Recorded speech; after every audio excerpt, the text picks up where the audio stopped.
July 1 నుంచి ఆంధ్రప్రదేశ్ తెలంగాణలో petrol diesel పై ఉన్న ఆంక్షలు తొలగించారు. అసలు ఏం మారింది అంటే జూన్ 12న కేంద్ర ప్రభుత్వం తాత్కాలికంగా కొన్ని ఆంక్షలు విధించింది. కారణం పశ్చిమ ఆసియా ఉద్రిక్తల వల్ల ఇంధన సరఫరాపై ఆందోళనలు నెలకొన్నాయి.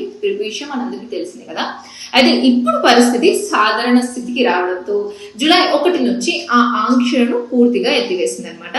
దీంతో ఏం మారింది అంటే అటు ఆంధ్రప్రదేశ్ లో ఇటు తెలంగాణలో కమర్షియల్ ఇండస్ట్రియల్ వినియోగదారులు మళ్ళీ సాధారణ పెట్రోల్ బంకుల నుంచి పెట్రోల్ డీజిల్ కొనుగోలు చేయవచ్చు.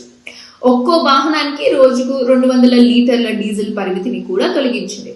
మరి రాష్ట్రంలోని అన్ని పెట్రోల్ బంకుల్లో ఇంధన విక్రయాలు మళ్ళీ సాధారణంగా కొనసాగుతాయి. అంటే అటు ఆంధ్రప్రదేశ్ లో ఇటు తెలంగాణలో ప్రజలకు కొత్త ఆంక్షలు ఏమీ లేవు అన్నట్టు. పైగా గతంలో విధించిన తాత్కాలిక పరిమితులనే ఇప్పుడు కేంద్ర ప్రభుత్వం ఎత్తివేసింది. మరి మంచి ఊరట లభించింది కదా. మరి మీకేమనిపిస్తుంది కింద కామెంట్ సెక్షన్ లో తెలపండి.